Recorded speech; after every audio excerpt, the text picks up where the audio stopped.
Hola clase, ¿cómo están? Excelente! And welcome back to Learning with Senor Cow Cow. All right, so today we are going to do a little bit with noun adjective agreement, and then we're going to move on to demonstrative adjectives. How to say things like this house, that boy, those dogs. All right, so let's start with our warm up, and here it is. Okay? It says, say the following using correct noun adjective agreement. Always picture who or what you are describing. Is it one man? Is it three girls? Is it a house? Are they books? Etc. Hold on, let me make sure this is recording. Good. Yes, okay. All right, so, clase, por favor, saquen papel y practiquen. Pause the video now.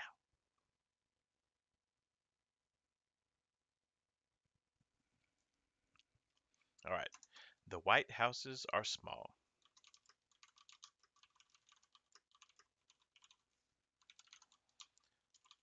Las casas blancas son pequeñas. Pablo and I are nice.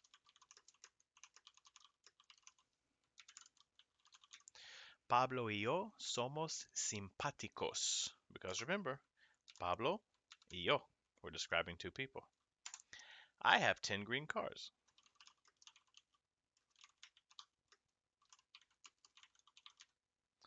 Tengo 10 carros verdes. Do you need the tall boys? ¿Necesitas los chicos altos?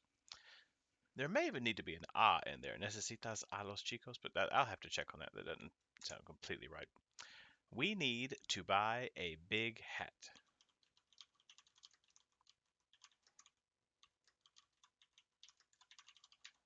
Necesitamos comprar un sombrero grande. Now, the word sombrero is your general word for hat. Generally, typically it refers to a hat with a brim that goes all the way around, like a sombrero or a cowboy hat or a fedora. Um, there are other types of hats, of course. A gorro is like a ski cap. A gorra is a hat with a bill, like a baseball cap, and so on. So the word sombrero comes from the word sombra, which means shadow. And there you go. Or shade, because it provides you shade. Literally, it means shader. It gives shade. All right, and finally, Carla eats many pizzas. Carla come muchas pizzas. And there we go. Okay. Now, in this class, if you're watching this, this is going to be my A class. So let's see. I'm trying not to make this video too long, so do this. In your own time, look over verbs 71 through 96. Check off ones that you know. Think about any mnemonics that you can come up with for them to help you remember. And a lot of these you've already seen. Many of these you've already seen, especially the ones that are stem changers. So my advice to you is that you go on Quizlet, which I've updated, so now it has 96 words. Flip through them, see which ones you know, spend a little time with them, and so on. Okay, but let's not spend too much time on that because I want to make sure to work in some more interesting things. Okay, now since this is Spanish 3, here's an example of something we learned in Spanish 1. This is called identifying a noun as masculine or feminine. Typically, things that end with O are masculine. Perro, amigo. The dog, el perro. The friend, el amigo. Feminine things typically end with a, sion, and de. Casa, nación, ciudad. Now, this is not 100% of the time. For example, hand is la mano. System, el sistema. and so on. There are some exceptions. There are not a large number, I would say. It's not particularly common to find those, like map, el mapa, not typically. So, there you go. The way I remember it is men are very simple creatures and women are more complex. Okay, anyway, so that's right. That's what you learned in Spanish 1. That's your kind of basic rundown kind of deal. Let me show you something more detailed for us Spanish 3 folks. Now, this is from Senora Johnson, and she has shared this with us. So I'm going to skip over stuff that we already know. So basically, it's just going into detail about what adjectives are. Gender is whether a noun is feminine or masculine. Feminine, la falda. Masculine, el vestido. Okay. And again, there's not always a rhyme or reason. Here we have skirt is feminine and dress is a masculine word. It doesn't mean manly, it doesn't mean girly, it just is the gender. It goes back to the Latin, I'm sure. Number is whether the noun is singular or plural. Singular, la falda. Plural, las faldas. El vestido, los vestidos. Okay? Okay, anything that describes a noun in Spanish, any adjective will agree with the noun in both gender and number, or at least in number. So what that's saying is that everything matches. If this is falda, then this needs to be la. If this is faldas, this needs to be las. Okay, this is a basic idea you should already know very well. La falda roja. Rojo is red. Las faldas rojas is the red skirts. Las faldas rojas. Things match in Spanish all the time. Okay? So this says it's always important to memorize what the definite article of a noun is so you'll know whether it's masculine or feminine. For example, with the word lápiz, it ends with a Z. So, lápiz, el lápiz is pencil. Okay? And for example, woman, mujer, ends with an R. La mujer, of course, that's a woman. Okay. Now, we already covered definite and indefinite articles. El libro, the book. Un libro, a book. And again, this is showing if it were feminine. So la silla is the chair. Una silla, a chair. Unas sillas, some chairs. Can we get some chairs? Necesitamos unas sillas. Okay, possessive adjectives we just finished with. So, like nuestros amigos, mis amigos, etc. All right, demonstrative adjectives we'll get into today. All right, quantitative adjectives. In Spanish and in English, the quantitative adjectives are words like numbers, but also words like many, few, various, several, etc. These are placed in front of the noun. Okay, they come first, just like in English. But some of them will match the noun in gender and number. Okay, when you're showing how many of something, that comes first. Imagine like if you're placing an order, you first have to tell them how many before you hit order, right? The only cardinal numbers that match the noun are the number 1, okay, which changes to un or una. For example, one desk, you don't say uno escritorio. Un escritorio, una silla. Just like saying a desk or a chair. Okay, that does match. And also hundreds. For example, 700 cars, 700 carros. 700 houses, 700 casas. Okay, and then here you can see these things we've used many times. Many desks, muchos escritorios. Many chairs, muchas sillas. Pocos, pocas, varios, varias. Okay, everything matches. I'll say it again and again. Okay, now this is important. So this says adjectives that describe the characteristics of something like colors, sizes, personality traits, etc. will be placed after the noun, which is backwards from how we do it in English. It's the opposite. It's different.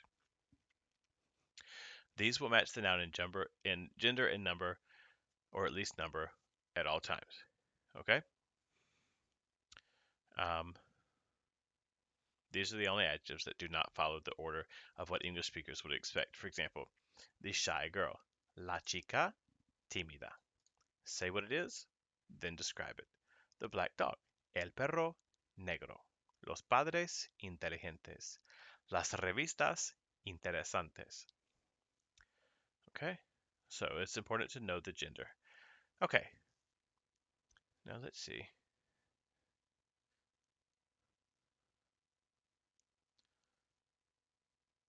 So this is showing there are certain ways that nouns can end that would give away the gender. It'll let you know whether it's masculine or feminine.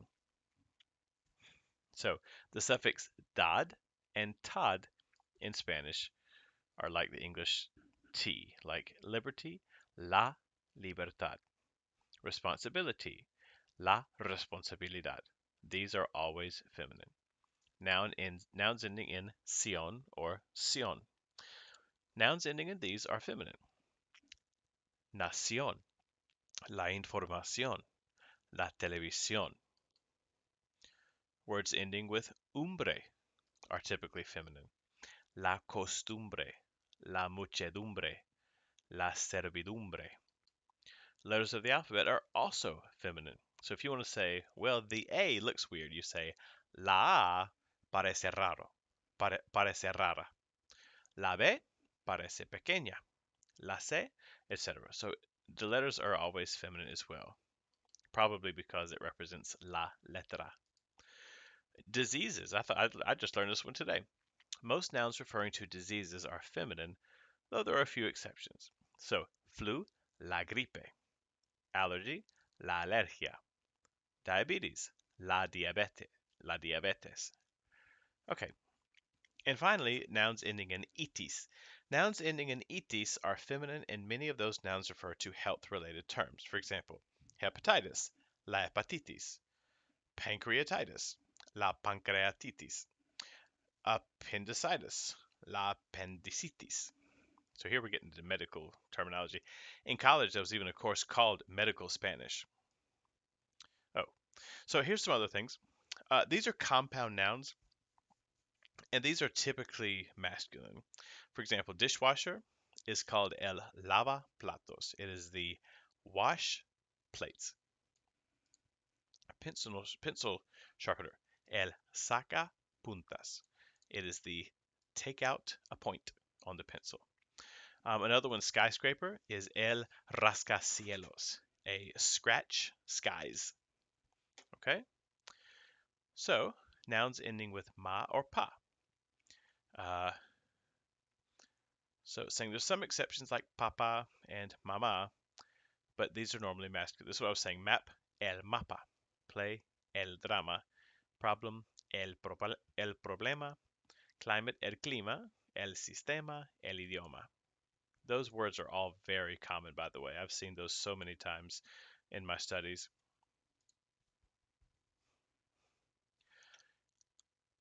So numbers are masculine. The days and months are masculine. Okay, and finally, here's the end of the document. So aje is typically masculine. Landscape, el paisaje. Percentage, porcentaje. Nouns ending with on are normally masculine, like almohadón, el galardón. Soap, you've seen this word, el jabón. And finally, nouns ending with or. This is good to know. Nouns ending in or are normally masculine, but have a feminine counterpart when referring to people.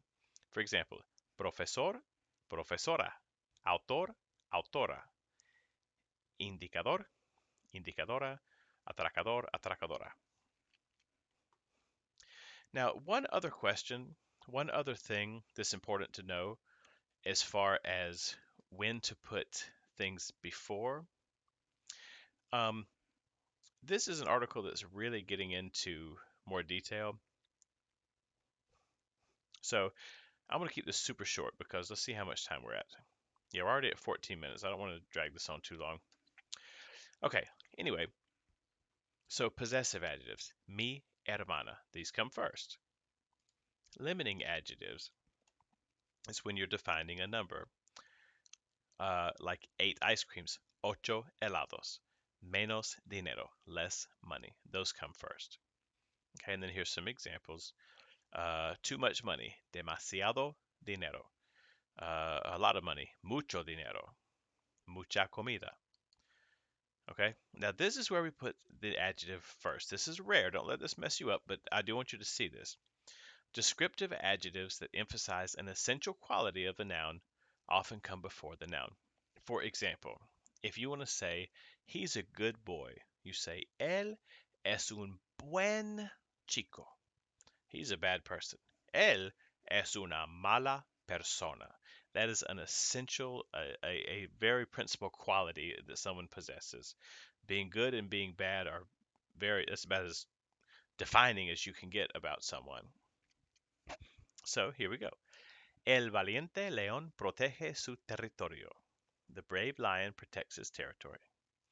La dulce miel es deliciosa. Sweet honey. Las verdes hojas, the green leaves of the tree. And the last thing, and again, this is high level. That's what y'all wanted out of Spanish 3. Sometimes it can change the meaning.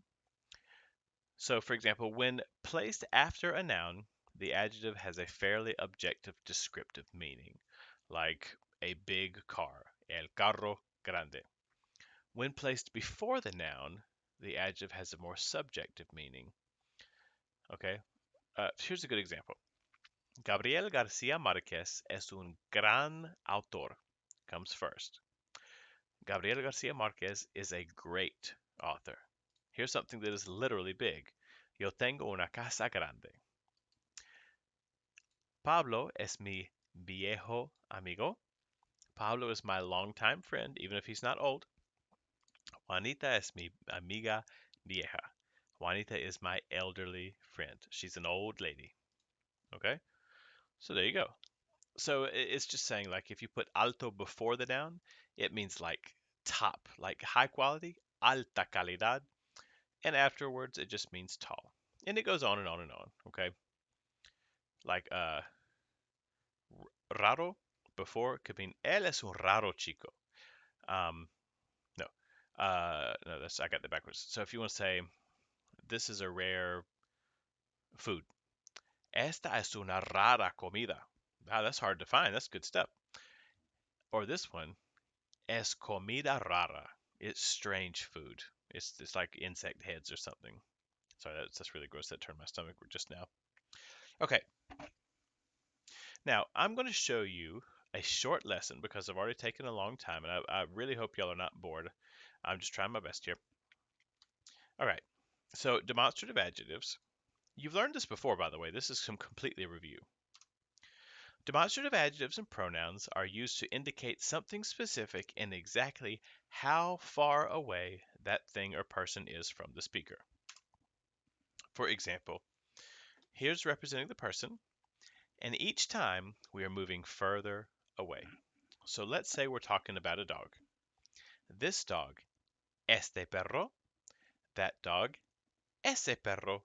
That dog way over there. Can you see it? That is aquel perro. Este, ese, aquel. Each time we're moving further away. If it's something feminine, this house, esta casa, a little further away. Esa casa, way over there. Aquella casa. And make it plural. Estos chicos, esos chicos, aquellos chicos. And finally, estas chicas, esas chicas, aquellas chicas. And again, these always match just like we've been saying. Okay, for example, this book, este libro. That's as close as it gets. It's right next to the person. Maybe they're even holding it. Those apples, esas manzanas. We've moved a little further away. Esas manzanas. And those houses way over there, aquellas casas. As far as you can get. Okay, now there's a little rhyme, two of them. This and these keep the T's, that and those, out it goes. And what that means, this and these all have T's, that and those is the same thing without the T's. And finally, if it starts with A, it's far away. So, sorry. These that are all far away start with A. Okay, Which one you choose simply depends on how close the speaker is to the thing, the object or person. Okay? Now, let's do just a few examples, and then I'm going to show you the worksheet and be gone. All right, go ahead and pause the video if you'd like to try these.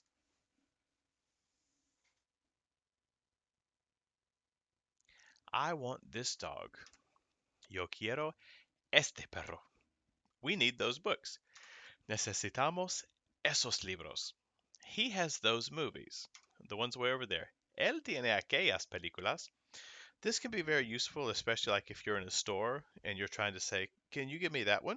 ¿Me puedes dar ese? Necesito aquel. I need that one way over there. And you've instantly communicated how far away this thing is. Okay? Um, and here's just to show you demonstrative adjectives versus pronouns. So when you say este libro, word for word, that says this book.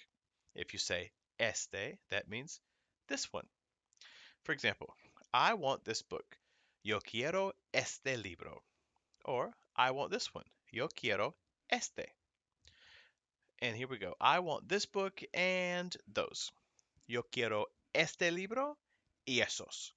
This stuff is perfectly common when people are talking. Okay? And this will be the last slide here. I like this house and that one. You can pause it now if you want to. Me gusta esta casa y aquella. This house and that one. Me gusta esta casa y aquella.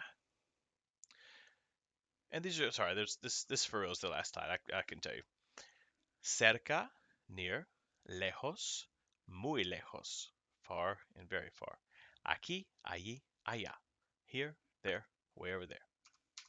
Okay, now on Google Classroom, you'll find a couple of things. That PowerPoint that I just showed you is here, if you would like it, if you want to see it again. And there is a practice sheet. I'm giving you 2 days to do this. It's actually very good. I spent a lot of time making this sheet. So here's Petunia. Here's a close shelf, a far shelf, and one that's way over there. Petunia wants everything. Write a sentence for each picture of her telling her parents what she wants. Be extra mindful of how far away each item is and the number and gender. I want, so here's an example. Yo quiero esta casa. I want this house. I want those shoes. I want that pizza way over there. Okay, this says, look up 6 new words in Spanish you don't already know how to say, and then just write a little sentence about each one. I want this flamingo. I need that frog. We want those, I don't know, lizards. Okay, and here is a really good little crossword for you. And again, as always, if you do it right, it will fit. Okay, this should be perfectly correct. All right, so I apologize for the long video. I know it was a big one. Like I said, you have 2 days to do that sheet. So go get it. And I will talk to you soon. Adios.